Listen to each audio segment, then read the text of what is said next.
사랑과 은혜가 풍성하신 하나님 아버지, 오늘도 저희들 주님 앞에 나와서 찬송과 영광과 경배드리오니 참으로 감사드리옵나이다. 사랑의 하나님 아버지, 이 한 시간도 이곳에 임재하여 주셔서 저희들에게 하나님 신령한 복과 성령 충만함과 은혜가 넘치는 아버지 삶을 살아갈 수 있도록 주님 저희들을 붙들어 주시옵고 이끌어 주시옵소서. 우리의 빛이 되신 하나님 아버지, 저희가 어떠한 곁길로 나아가지 않게 하여 주시옵고 우리가 죄악된 자리에 앉지 않고 죄악된 길로 나아가지 않도록 늘 저희들을 지켜주시옵고 이끌어 주시옵소서. 사랑의 하나님 아버지, 하나님께서는 저희에게 감당치 못할 시험당함을 허락지 아니하시고 또한 시험당할 즈음에 피할 길을 주신다고 하셨는데, 하나님 저희가 인생을 살아가면서 참으로 견디기 힘든 아버지 슬픔을 당할 때가 있습니다. 하나님, 저희의 인간의 힘으로는 아버지 극복할 수 없사오니 하나님께서 친히 찾아가 주셔서 그러한 슬픔들을 잘 견디고 이길 수 있도록 주님 도와주시옵고 함께하여 주시옵소서. 사랑의 하나님, 욥도 다니엘도 우리의 인간의 힘으로는 도저히 감사할 수 없는 그러한 상황 속에서도 하나님 감사함으로 인하여 그의 말년이 아버지 형통함을 이룬 것처럼 하나님 저희들에게도 이와 같은 축복이 임하게 하여 주시옵고 날마다 우리의 입술을 열어 주님께 감사하는 삶을 살아갈 수 있도록 주님 도와주시옵고 함께하여 주시옵소서. 아멘. 사랑의 하나님 아버지, 저희가 이 생에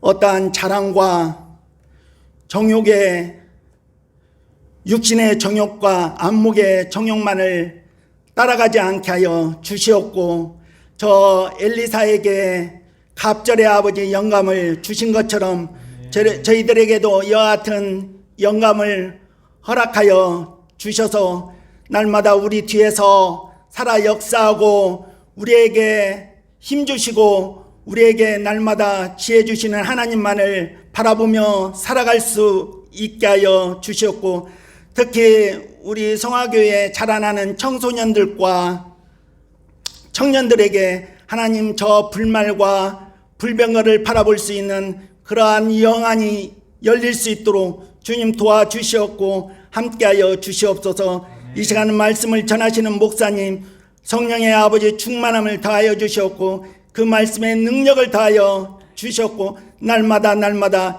영육간의 강건함을 더하여 주시옵소서. 사랑의 하나님 아버지, 또한 인생의 아버지 새 출발을 하는 사랑하는 자녀가 있습니다. 하나님 그 가정을 지켜주시옵고 날마다 보호하여 주셔서 하나님을 잘 섬기는 귀한 가정으로 성장할 수 있도록 주님 도와주시옵고 함께하여 주시옵소서. 또 아버지 새 생명을 잉태한 아버지 주의 아버지 자녀가 있습니다. 그의 건강, 자녀의 아버지 건강, 산모의 건강도 아버지 지켜주시옵고 그 자녀가 날마다 자라나면서 하나님 다니엘과 같은 풍성한 지혜를 겸비한 자녀로 성장할 수 있도록 주님 도와주셨고 함께하여 주시옵소서.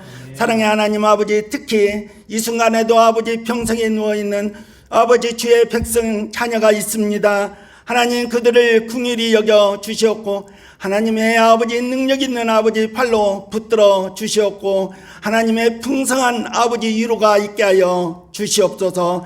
사랑의 하나님, 저희 성화교회 또 아버지 작은 도서관을 아버지 개원하려고 하고 있습니다. 사랑의 하나님, 이와 같은 도서관을 통하여서 아직도 주님을 모르는 주의 자녀들에게 더욱더 주님께 가까이 가고 주님과 아버지 친밀할 수 있는 그와 같은 귀한 아버지 도서관이 되게 하여 주시옵고 이와 같은 도서관을 통하여 하나님의 교회가 더욱더 자라나고 성장할 수 있는 마중물 역할을 다할 수 있게 하여 주시옵소서. 이 모든 말씀 예수님의 이름으로 기도드리옵나이다. 잠깐 말씀을 좀 나누도록 하겠습니다. 따라서 해볼까요? 거친 세상에서 실패하거든. 오늘 그 말씀으로 함께 은혜를 나누겠습니다. 가만히 있으면 요즘에 눈물이 나요. 교회 안에 가만히 있으면 마음이 슬퍼지고 금세 우울해집니다. 이유도 없는데 우울해지고 슬퍼져요. 근데 왜 그러나 생각을 해보니까 이 증상은 지난 8월부터 시작입니다. 우리 저희 성도들 중에 장례를 당한 그 장례식에 참여하고 그 가정의 고통에 제가 완전히 몰입이 되었고 이 고통에서 빠져나오는 것이 저에게 쉽지 않았습니다. 최근에 저희 장로님께서 소천하시고 제 마음 깊은 곳에 고통과 슬픔이 이렇게 자리를 잡습니다. 그리고 생각을 해보게 되는 거예요. 이 상태가, 내 감정 상태가 괜찮은가, 정상인가. 그렇지만 이렇게 슬프고 우울한 일만 있는 것이 아니라 가만히 생각해보면 인생에 일어나는 여러 가지 일 중에 하나님께서 사람을 데려가시는 것만 아니라 새로운 일을 시작하게 하시는 기쁨도 우리 가운데 주시는 것을 알게 되었습니다. 어제 대단히 기쁜 일이었죠. 결혼식이 있었습니다. 또 지난주에 아이의 엄마가 된 자매와 통화를 하면서 함께 축하의 전화를 나눌 수 있었습니다. 사실 이번 주에 되게 기쁜 일이 여러 가지가 있었어요. 뭐냐면 제 마음 가운데 가장 기뻤던 일은 우성 아파트 앞에서 부영 아파트 앞에서 전도를 하면서 여러 번 만났던 친구들이 있어요. 초등학생 꼬맹이들입니다. 그 아이들이 부영 아파트 쪽에 지나와서 학원에 갔다가 돌아와서 우성 아파트 쪽으로 가는 거죠. 이 통로에서 그 아이들을 여러 번 만났어요. 그 아이들과 대화를 나누고 소개를 하고 소송원에 이야기를 하고 또 오면 간식도 주고 이렇게 이야기를 하다가 우리 교회 탁구장이 있어. 탁구장 놀러와. 이런 얘기를 했는데 정말 금요일에 놀러를 왔어요. 목요일에 먼저 한번 놀러를 오고 금요일에 놀러를 왔습니다. 목요일에는 4명이 와서 쭈삣 이러더니 금요일은 6명이 놀러 왔어요. 4명 놀러 온 아이들이 벌써 이곳이 자연스럽다는 듯이 의시되고 2명을 가르칩니다. 여기는 뭐가 있고 여기는 뭐가 있고 여기 도서관이 생기고 목사님 잘 만나면 간식도 주고 이런 얘기를 하는 이야기를 들었습니다. 이 기쁨과 슬픔이 우리 가운데 병행하여 함께 주어집니다. 전도서에서는 하나님께서 우리의 미래를 예측할 수 없게 하셨다. 그리고 세상은 만만하지 않다. 어떤 상황에도 쉽지 않을 것이다. 그러나 우리 안에 영원을 사모하는 마음을 주셨다. 이렇게 말씀합니다. 그래서 이 땅을 살아가는 동안에 어떠한 기쁨도 어떠한 슬픔도 우리를 완전하게 그쪽으로 갈 수 없게 만듭니다. 아무리 기뻐도 이것이 다가 아닌 것을 우리는 압니다. 아무리 슬픈 일이 있어도 이게 다가 아닌 것을 알아요. 아무리 기뻐도 비워야 될 때가 있고 아무리 슬프고 때로는 하나님께서 나를 싫어하시나 이런 마음의 절망을 가질 때가 있어도 다시 하나님께서 예수님 안에서 우리를 불러주실 때가 있는 것입니다. 그 모든 과정을 통하여서 하나님이 인간의 주관자이시고 인생의 삶이 우리 마음대로 되지 않는 하나님의 뜻 안에 있음을 경험하게 됩니다. 그래서 우리가 해야 될 일들은 기쁘거나 슬프거나 하나님을 생각하고 하나님의 은혜 안에 우리를 맡기는 것입니다. 어제 결혼식에 가서 축하 기도를 잠깐 하는데 이 두 친구들이 진짜 빛이 나더라고요. 옷도 빛이 나고 조명 샹들리에도 빛이 나고 얼굴도 막 빛이 나더라고요. 제 생각을 해봤어요. 나도 2004년에 저렇게 빛났을까? 이런 생각들을 해보았습니다. 허리도 벌써 많이 늘어나고 배 안에 배둘레 햄이 되어가는 걸 보면서 정말로 어제는 이렇게 살아서는 안 되겠다 다짐도 해봅니다. 그러나 우리는 결국 인생의 경주에서 다 실패할 것이라고 하는 것을 너무나 잘 압니다. 우리는 그 누구도 인생의 흐름을 막을 수가 없어요. 잠시 혹은 몇 년 혹은 몇십 년 우리의 삶을 연장한다고 해도 결혼식 때의 그 밝은 영광, 그 젊은 시대의 화려함은 어느 순간 사라지고 맙니다. 아이를 안았을 때의 감격도 잊혀질 것이고요. 그 좋았던 명성도, 한때 성공했던 모든 순간들도 과거로 지나가게 될 것입니다. 죄송한데 여러분 다 늙을 겁니다. 저도 늙을 겁니다. 여러분 나중에 병원에 가게 될 겁니다. 아무리 등치가 좋아도 병원에 있으면서 살이 쭉쭉쭉 빠져가고 다리가 가늘어지게 될 겁니다. 뭘 먹어도 맛이 없어지게 될 것입니다. 쌓아왔던 돈도 명예도 빼앗길 것입니다. 우리는 병들 것이고 또 그렇게 죽어갈 것입니다. 그래서 인생은 이 시대의 인생은 아무리 화려한 인생을 해도 이 누구도 시간을 이길 수가 없고 누구도 죽음을 이길 수가 없고 누구도 하나님을 이길 수가 없습니다. 그 아무도 시간과 죽음과 하나님을 이길 수 없는 것입니다. 문제는 여기에 있습니다. 예전의 사람들은 그것을 너무 잘 알았다는 거예요. 그래서 인생의 유한함을 받아들였고 순간순간의 삶을 관조하고 여기에 완전히 몰입하는 것이 아니라 한순간에 여유를 두고 기뻐도 완전히 기뻐하지 않고 슬퍼도 완전히 슬퍼하지 않고 한 발짝 자신의 인생을 관조하며 영원을 사모하는 마음을 배웠습니다. 여러분 찬송가를 가만히 보시면 죽음에 대한 이야기가 반절이 넘습니다. 우리가 즐겁게 기쁘게 이야기하는 것처럼 보여도 찬송가의 이야기는 항상 영원에 대한 이야기로 나는 내 인생은 끝나고 하나님 앞으로 가게 될 것이라고 하는 이야기를 아주 강하게 담고 있습니다. 마틴 루터는 1529년에 종교개혁으로 개신교, 다시 말해 우리와 같은 교회를 탄생시켰습니다. 그리고 존 칼빈이라고 하는 사람은 장로교 제도의 기초를 마련했습니다. 그는 칠이 장로와 가르치는 장로, 목사와 장로를 구별했고 집사를 세워 교회를 다스리게 했습니다. 중요한 것은 그가 26살 때 이 기독교 강요를 썼다는 거예요. 기독교 강요를 읽어보면 지금 저도 못 쓸 수 있는 수준이에요. 너무너무 탁월하고 아름다운 글입니다. 신앙의 깊이가 꽉 차 있어요. 26살 때 썼습니다. 왜 그렇게 그 사람이 그런 일들을 할 수 있었을까? 사실은 그렇게 어렵지 않습니다. 이 1600년대를 살았던 이 시대, 1300년대에서부터 시작됐던 패스트의 영향이 유럽 전체 1800년까지 가니까요. 아주 깊이 있게 뿌리를 내리고 있습니다. 유럽 인구의 3분의 1이 죽었고 어떤 경우는 유럽의 반절이 죽은 그런 도시들도 있었습니다. 무슨 얘기를 하려고 하냐면 이 사람들은 자신들이 죽는 거를 알았다는 거예요. 우리는 자꾸 잊어버려요. 왜냐하면 의학이, 과학이 우리를 자꾸 영원히 살 수 있을 것처럼 이야기를 하니까. 그래서 사고가 나면, 죽음이 닥치면 있어서는 안 될 일이 일어나는 것처럼 하나님이 어떻게 나에게 이런 일을 허락할 수 있는지를 반문하고 따져보는 것이죠. 그러나 인생은 죽는 거예요. 우리는 하나같이 잠깐 시간을 연장할 뿐이지 여러분 다 병들고 죽을 겁니다. 그리고 그 순간에 병들고 죽어가고 우리의 모든 몸 안에서 진액이 다 빠져나갈 때 이 사람을 가지고 존귀하다고 말할 수 있겠습니까? 그리고 죽어서 화장터에 가고 불타서 결국 가루로 남게 되어서 있는데 어느 곳에 묻힌들 그 사람을 영광스럽다 존귀하다고 할 수 있겠습니까? 그런데 하나님은 우리를 향하여 존귀하다 복되다고 불러주시는 거예요. 하나님 뜻은 영원하신 분이 우리를 향하여 존귀하다 복되다라고 말씀하시는 것은 우리 인생이 그걸로 끝나지 않을 것이기 때문입니다.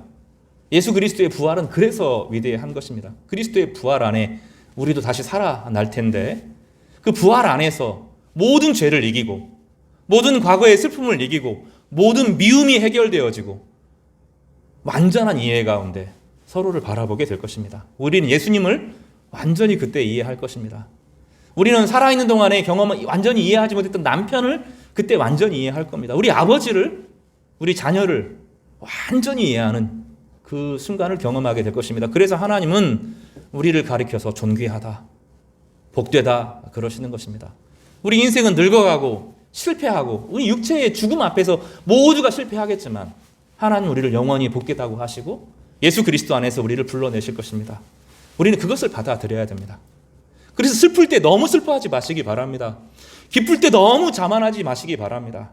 그리고 그 모든 순간에 마음 가운데 하나님을 바라보고 하나님의 영혼을 깃들고 살아가시는 우리 귀한 성도님 되시기를 주님의 이름으로 축복합니다. 먼저 오늘 본문은 실패 가운데 찾아오시는 예수님에 대해서 우리에게 소개하고 있습니다. 21장의 요한복음의 마지막 장이죠. 21장에 그 후에 예수께서 디베라 호수에서 제자들에게 자기를 나타내셨다. 나타내시는 이러하니라 하고 제목을 보여줍니다. 근데 2절에 보면 시몬 베드로와 디두모라 하는 도마와 갈릴리 가나 사람 나다네엘과 세베대의 아들들과 또 다른 제자들이 함께 있었다고 말합니다. 이 베드로는 이미 예수의 그리스도의 부활을 경험한 사람입니다. 들었고 경험했습니다. 그리고 예수님의 그 이야기를 통하여서 갈릴리에 가서 기다리라는 이야기도 들었습니다. 그런데 여기서 의외의 행동을 하는데요. 3절 앞부분을 좀 같이 읽어보겠습니다. 3절을 좀 같이 읽어볼까요? 시작. 시몬 베드로가 나는 물고기 잡으러 가노라 하니 그들이 우리도 함께 가겠다고 하고 나가서 배에 올랐으나 그날 밤에 아무것도 잡지 못하였다. 베드로는 의외의 결정을 합니다. 7명의 제자들이 거기에 함께 있는데 예전에 과거에 어부니까 어부로 돌아가면 안 되나 이렇게 생각할 수 있지만 베드로는 그러면 안 됩니다. 왜냐하면 예수님을 따를 때 그물과 배를 완전히 버려두고 어부의 신분을 벗어나서 주님의 제자로 주님의 사도로 결단했기 때문입니다. 그러면 거기에 매진해야 되는데 베드로는 지금 물러선 것이죠. 그러니까 이 본문은 3절은 단지 그냥 잠깐 시간을 때우기 위해서가 아니라 그가 자신에 대해서 의심했다는 거예요. 자기 자신이 누군지 혼란스러웠다는 것입니다. 코로나를 겪으면서 또 제가 목회를 하면서 어려운 순간들을 종종 경험하죠. 그리고 많은 친구들이 또 지금 많은 신앙 목회자들이 정말로 필사의 사투를 벌이고 있습니다. 이 시기에 코로나만의 문제가 아니라 이 30대, 40대 전반에 흐르는 이 반기독교 정서가 정말 광풍과 같아서 도무지 교회에 다닐 수가 없게 만드는 시대이거든요. 그런 시대 가운데 이 젊은이들과 승부하는 것이 쉽지 않습니다. 어르신들은 자꾸 돌아가시고 교회 재정은 점점점 약화되고 월세는 오르고 도무지 설 수가 없는 그런 분들이 있는 거죠. 베드로는 그것보다 훨씬 더 심각한 상태. 자기가 지금 누군지를 모르는 겁니다. 한때 주님께서 자기를 부르셨던 것도 같고 3년 동안 예수님에 대해서 배운 것도 같고 그리고 주님께서 십자가를 지셨고 부활하셨다는 것도 듣긴 듣고 어떻게 만난 것 같긴 한데 자기에게 와닿지가 않는 거예요. 십자가와 부활이 남의 얘기인 것 같은데 그것이 자기의 사건은 안 되는 상황. 많은 그리스도인들이 그 상황에 머물러 있어요. 성경을 읽고 주님께서 십자가에 죽으셨고 주님께서 부활하셨다는 얘기는 듣는데 그것이 지금 내 현실하고 무슨 상관이 있는지 내가 그리스도인으로 어떻게 살아야 되는지를 송두리째 잊어버리고 살아가는 것이죠. 그러니 자신의 하나님께서 맡겨주신 사명과 소명은 잃어버린 채 방황하는 시간을 보냅니다. 어떤 사람은 교회를 떠나서 1년, 2년, 3년 때로는 사역자들도 목회를 중단하고 싶은 그런 마음 가운데 이러지도 저러지도 못하는 상황에서 어떻게 할 수도 없는 그런 상황에 오래 머무르기도 합니다. 지금 베드로는 그런 상황에 있는 것이죠. 이것은 베드로의 실패에 기인합니다. 왜냐하면 우리가 잘 아는 것처럼 베드로는 주님 앞에 자기 자신에게 당당하지 못했습니다. 따라서 볼까요? 베드로는 실패했다. 우리 개인의 신앙생활이 항상 좋을 수가 없습니다. 목회자도 실패하고 때로 장로들도 실패하고 안수집사님도 실패하고 때로는 권사님도 실패하고 때로는 교회 전체가 5년을 실패하고 10년을 실패하고 방향을 잃어버리고 헤맬 때가 있습니다. 베드로는 분명히 실패했습니다.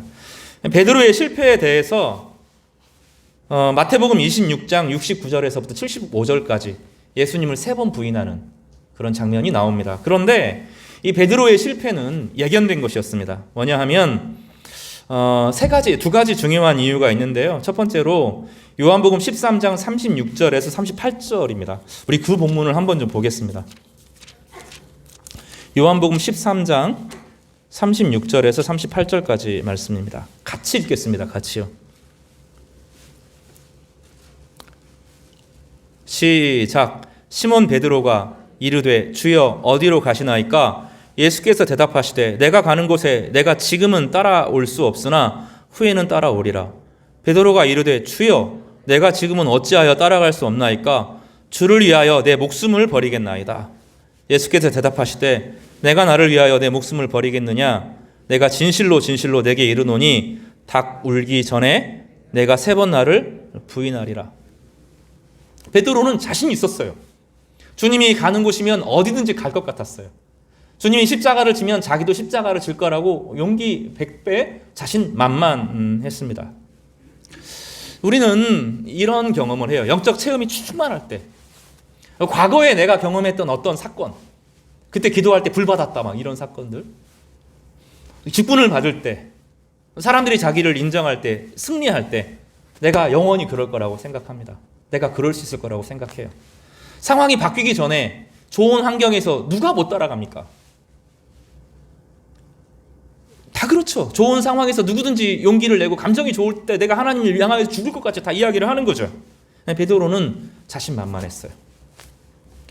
신앙 안에서 자기를 자랑할 때, 자기가 자기의 영적 체험을 자랑하고 자기의 영적 지식을 자랑하고 자기가 훈련받은 것을 자랑하고, 제가 말씀드리겠습니다. 다 실패합니다.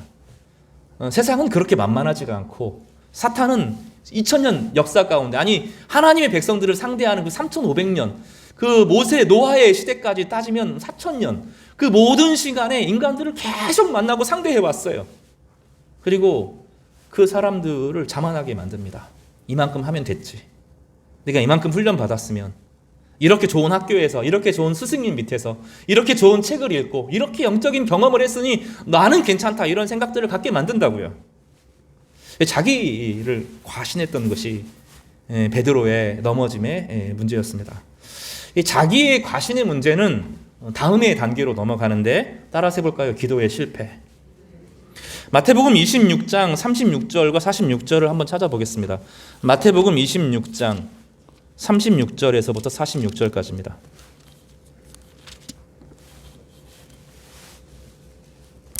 어, 38절과 38절에서 40절까지 말씀인데요. 이 말씀도 같이 한번 읽어보겠습니다. 시작.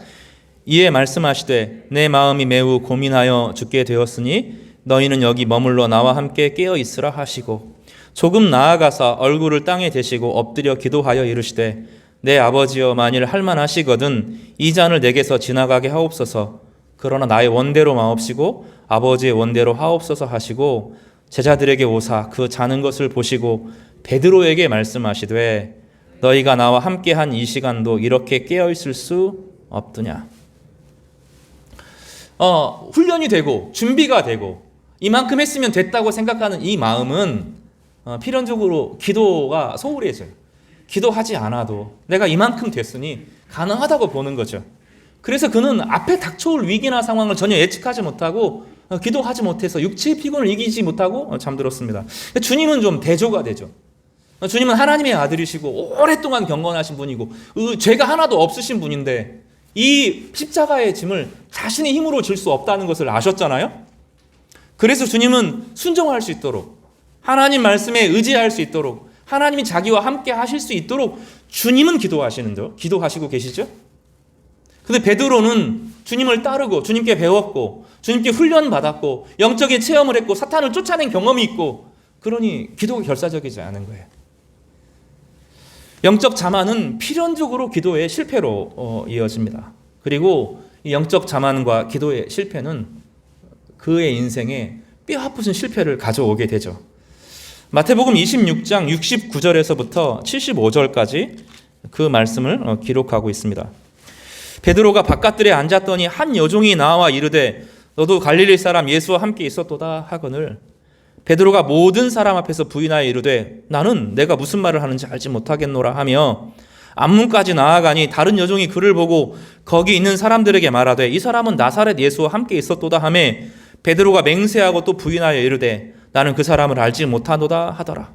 조금 후에 곁에 있던 사람들이 나와 베드로에게 이르되 너도 진실로 그 도당이라 내 말소리가 너를 표명한다 하거늘, 그가 저주하여 맹세하여 이르되 나는 그 사람을 알지 못하노라 하니 곧 닭이 울더라.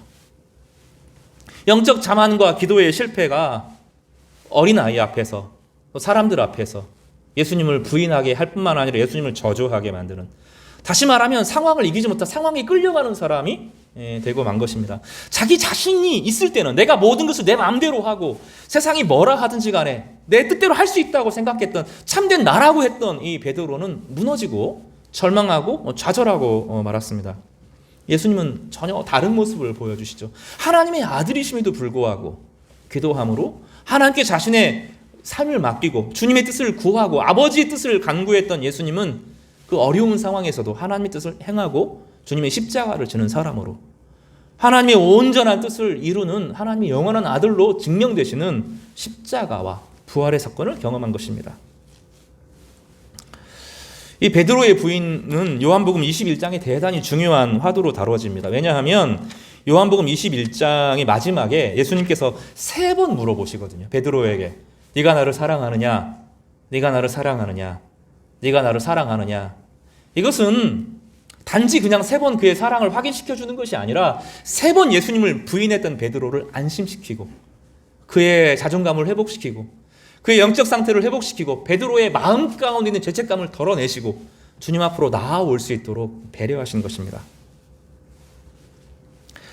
오늘 이 베드로의 실패는 예수님의 부활의 사건을 듣고 간접적으로 체험했음에도 불구하고 예수님 앞으로 적극적으로 자신을 드러내지 못하는 베드로의 열등감으로 물러섬으로 표현되고 있습니다. 우리가 지난 한 해를 돌아보면서 우리 개인, 가정, 교회가 항상 성공한 것이 아니잖아요. 그래서 주님 앞에 나올 때 늘 마음 한켠이 이게 냉랭하고 이런 부분이 우리 가운데 있지 않습니까? 그럴 때 어떤 일이 벌어집니까? 오늘 21장 3절을 한번 읽어보겠습니다. 요한복음 21장 3절을 같이 한번 읽어보겠습니다. 다시요. 시작. 시몬 베드로가 나는 물고기 잡으러 가노라 하니 그들이 우리도 함께 가겠다 하고 나가서 배에 올랐으나 그날 밤에 아무것도 잡지 못하였더니 영적인 실패를 극복하지 못하고 주님과의 관계를 바로잡지 못하고 기쁨이 동기가 되거나 사명이 동기가 되거나 하나님의 뜻이 동기가 되어지지 않게 삶이 길게 늘어지는 거죠. 그의 삶이 어떻게 드러납니까? 아무것도 잡지 못하는, 밤새 수고했지만 과거의 그 어부의 기술과 재능으로 고기를 한 마리도 잡지 못하는 처절한 실패를 경험하게 한 것입니다. 영적 실패는 그의 삶의 실패로 드러나게 되었던 것이죠. 그 혼자가 아니라 부활 이후 7명의 제자들, 베드로와 함께 6명의 제자들이 배에 올라서 고기들을 찾고 그물을 끌어 올렸지만 밤새 그물을 내리고 밤새 그물을 끌어올리지만 그에게 아무것도 잡지 못하는 그런 수고만 있고 열매가 없는 그런 인생이 반복되었던 것입니다. 사랑하는 성도 여러분, 우리가 많은 경우에 다른 곳에서 실패의 원인을 찾아요. 사회학적으로 실패의 원인을 찾을 수 있어요. 그렇죠? 때로는 상담의 문제를 가지고 내 문제를 찾기도 합니다. 때로는 육체의 질병의 문제를 가지고 의사들과 내 실패의 문제를 상의하기도 해요. 금쪽 같은 내 새끼를 보면서 자녀들과의 문제를 풀어보려고도 합니다. 대단히 다양한 방식으로 우리 문제를 풀어보려고 해요. 잠깐의 성공과 위안을 얻을 수 있을지 모르겠습니다. 그러나 진정한 영적인 성공, 하나님과의 관계가 회복되지 않으면 또 우리 인생은 밀려가고 이렇게 밤새 수고했지만 아무것도 잡지 못하는 인생이 되는 것입니다. 지난 한 해 여러분 어떻게 사셨어요? 하나님의 사랑 가운데 사셨습니까?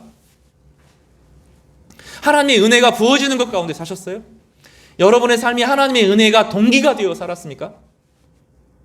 하나님의 은혜가 너무 좋아서 사셨습니까? 아니면 하나님이 주시는 삶의 소명을 따라서 내가 하나님이 주시는 나를 이곳에 부르신 목적이 무엇이지? 그 목적을 따라서 기도하며 그 은혜를 구하고 사셨습니까? 아니면 그냥 질질질 상황에 끌려다니듯 환경에 끌려다니듯 억지로 인생을 사셨습니까? 그럼 우리 돌아봐야 돼요. 혹시 내가 영적으로 실패하고 있는 것은 아닌가? 영적으로 관계가 회복되지 못한 상황에서 인생이 길게 느리고 살아가는 것은 아닌지 부모는 우리 가운데 진지하게 질문을 던지는 것입니다. 자신의 실패에 사로잡혀 있던 베드로에게 또 하나의 문제가 생깁니다. 이게 우리가 당하는 문제인데 21장 4절입니다. 이것도 같이 한번 읽어보겠습니다. 시작. 날이 새어갈 때에 예수께서 바다에 서셨으나 제자들이 예수인 줄 알지 못하는지라. 새벽에 예수님이 거기 계셨다, 이렇게 본문은 성경에서 읽혀지는데 본문은 그렇게 읽으면 안 됩니다. 밤새 주님께서 지켜보셨다는 거예요. 본문을 원문을 가만히 읽어보면 새벽에 짠 나타나셔가지고 베드로를 본 게 아니에요. 밤새 그물을 내리고 빈 걸 잡고, 그물을 내리고 빈 걸 잡고, 그물을 내리고 땀은 뻘뻘 흘리는데 다시 빈 걸 잡고, 7명이 또 아무것도 없어. 이거 너 당신 실력이 어디 간 거야? 그 옛날에 기량을 발휘해봐 하면서. 그리고 과거에 제자들이 예수님 십자가 달릴 때 다 도망갔잖아요. 서로 바라보면서 마음이 좋을 리가 없죠. 그런 실패한 상황에서 말 없이 서로 말할 수가 없어요. 실패한 사람끼리 모여서 무슨 즐거움이 있겠어요. 그물을 던지고 잡고, 그물을 던지지만 아무것도 못 잡는, 밤새 할 때 주님께서 계속 지켜보셔요. 문제는 무엇이죠? 옆에 계신 주님을 못 보는 거죠. 여러분, 우리의 인생에서 주님 도대체 어디 계셨습니까? 내가 인생에 실패할 때, 내가 좌절할 때 우리는 늘 주님께 그렇게 물어보잖아요. 주님은 뭐라고 말씀하시죠? 아니, 옆에 있었다고. 내가 네 앞에도 있었고, 네 옆에도 있었고, 네 뒤에도 있었고, 네 위에도 있었고, 내가 너를 안고 있었다고. 주님께 그렇게 말씀하시잖아요. 문제는 무엇입니까? 내가 내 실패에 사로잡혀서, 내 과거에 사로잡혀서 아무것도 듣지도 보지도 느끼지도 못하는 상태가 되는 거죠. 밤새 수고하지만 예수님을 알아보지 못하는 제자들, 어쩌면 이것이 우리들의 지난 모습은 아닌지 본문은 우리 가운데 질문을 던지고 있는 것입니다. 예수님께서는 요한복음 15장에서 나는 포도나무요 너희는 가지니, 이렇게 말씀하셨어요. 그리고 뭐라고 말씀하셨냐면 나를 떠나서는 너희가 아무것도 할 수 없음이라.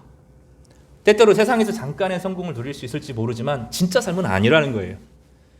세상에서 잠깐 좋을 수 있고 잠깐 순간적으로 지나가는 휘발성의 기쁨이 주어질지 모르지만 진짜 영적인 기쁨은 아니다는 거예요.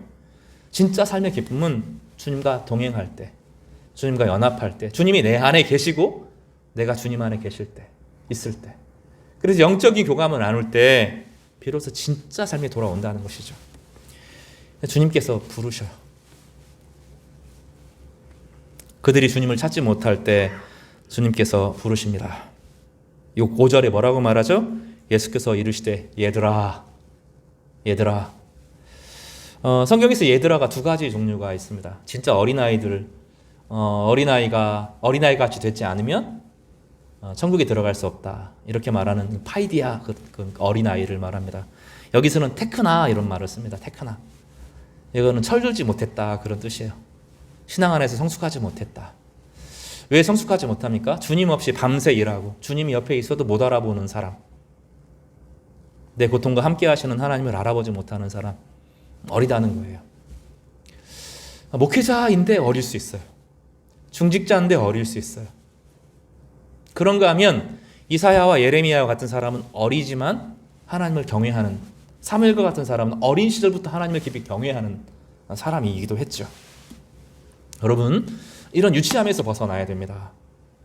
테크나는 안 돼요. 파이디아는 괜찮지만 하나님 나라를 정말로 아버지를 사모하듯이 하나님을 전적으로 신뢰하는 이 파이디아, 이 어린아이는 괜찮지만 테크나, 이건 안 되는 거예요. 그래서 여기서는 어린아이의 옷을 벗고 장성한 분량에 이르도록 주님께서 우리를 초대하시는 것입니다.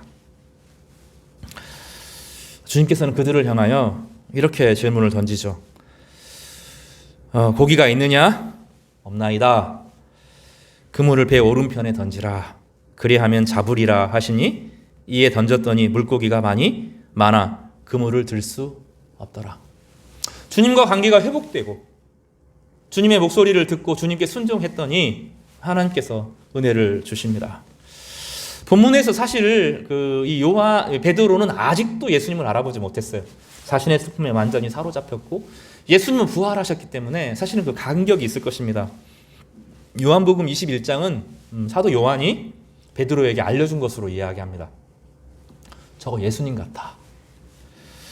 베드로는 자기를 부르시고 자기를 찾아서 밤새 기다렸던 주님 앞에 제자의 모습을 회복합니다.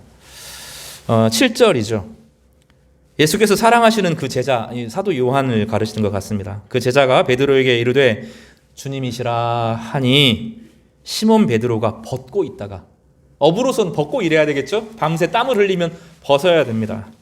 그런데 옷을 입습니다. 겉옷을 두른 후에 바다로 뛰어내립니다. 좀 반대가여야 되잖아요. 바다에 수영을 하려고 하면 이 옷이 낙타로 옷은 가죽옷으로 천 옷이 아닌데 그것을 가죽옷을 입고 물에 뛰어든다는 것은 비상식적이죠. 주님께서 자기를 부르시고 자기를 밤새 찾아오셨음을 바라보았던 이 베드로는 주님 앞에 부끄러운 모습으로 서고 싶지 않았던 거예요. 그 마음속에 실패했지만 다시 회복되고 싶은 마음이 있었던 것입니다. 그래서 그는 겉옷을 입고 바다에 뛰어 주님을 제자의 모습으로 만나게 됩니다. 사랑하는 성도 여러분 여러 직장이 있을 거예요. 여러 사회적인 신분이 있을 것입니다. 그러나 그 이전에 주님께서는 우리를 십자가로 부르셨고 부활을 통하여서 우리를 새롭게 만나셨고 우리를 제자가 되게 하셨어요. 그래서 우리의 가장 먼 정체성은 주님의 제자라는 거예요. 우리 사회적인 신분과 가족 관계나 이런 것이 일차적이지 않고 주님이 자신을 희생해서 십자가에서 죽으셔서 모든 죄를 사하시고 우리에게 성령을 부어주심으로 우리를 제자가 되게 하셨다는 거예요. 주님을 따르고자 했던 베드로의 마음을 주님께서는 너무 기쁘게 받으셨던 것입니다. 베드로는 그 긴 거리를 헤엄치고 결국 예수님을 만나게 되는데 예수님은 베드로를 야단치시지 않고 실패를 뭐라고 하시지 않고 떡과 숯불을 피워두시고 그 안에 떡과 물고기를 손수 제공하셔서 베드로에게 먹이십니다. 그리고 수확한 것이 얼마인지 확인하게 하시는데 11절에 보면 153마리 153 모나미 볼펜에 써있는 숫자잖아요. 153 어마어마하게 큰 물고기들을 잡게 되었습니다. 12절에 조반을 먹으라고 주님께서 초대하셨고 그들과 함께 식사를 하시면서 비로소 베드로에게 내가 나를 사랑하느냐 묻습니다. 여러분, 우리는 실패합니다. 여러 가지 이유로, 자만으로, 때로 우리 믿음이 너무 약해서, 하나님을 신뢰하지 못해서, 깊은 기도로 하나님께 나아가지 못해서 우리의 제자의 사명을 잃어버리기도 하고 첫사랑을 잃어버리기도 하고 성도들과의 관계를 단절하기도 하고 실패를 반복하면서도 거기서 빠져나가지 못한 채 계속 망설일 때가 있습니다. 주님은 뭐라고 하시지 않고 멀찌감치 지켜보시고 또 우리로 하여금 그 음성을 들을 수 있도록 초대하십니다. 요한계시록에 보면 이런 말이 나와요. 요한이 이 상황을 기록하면서 요한계시록 3장에 누구든지 문을 열면 내가 너에게 두드리노니 누구든지 그 문을 열면 내가 들어봐 그와 더불어 먹고 나는 그와 더불어 살리라 이 말씀 하시잖아요. 오늘 본문의 메시지입니다. 오늘 주님을 향하여 마음을 여시기 바랍니다. 주님께서 멀리 계시지 않습니다. 실패했다고 멀리 떠나신 것이 아니라 바로 옆에 계셔서 우리를 물끄러미 지켜보고 계십니다. 그리고 주님의 초대를 받아들일 때 주님은 다시금 사랑을 우리 가운데 펼쳐주시고 우리로 하여금 하나님의 자녀로 하나님의 백성으로 하나님의 제자로 소명의 삶을 살아갈 수 있도록 우리를 강하게 붙들어 주시는 것입니다. 사랑하는 우리 성도 여러분, 한 주간의 실패, 한 달의 실패, 1년의 실패, 어쩌면 우리 인생 전체의 실패를 이 시간 주님 앞에 다 맡기시기를 바랍니다. 그리고 주님께서 우리를 초대하신 초청에 응하시기를 바랍니다. 그럼 주님은 조반을 실패한 베드로에게 아침상을 차려주셨던 것처럼 우리에게 찾아오셔서 다시 사랑을 회복시켜 주시고 전혀 예상하지 못한 길로 가장 아름다운 길로 하나님 백성이 거룩한 길로 우리를 이끌어 주실 것입니다. 이 은혜가 우리 모두에게 임하기를 주님의 이름으로 축복합니다.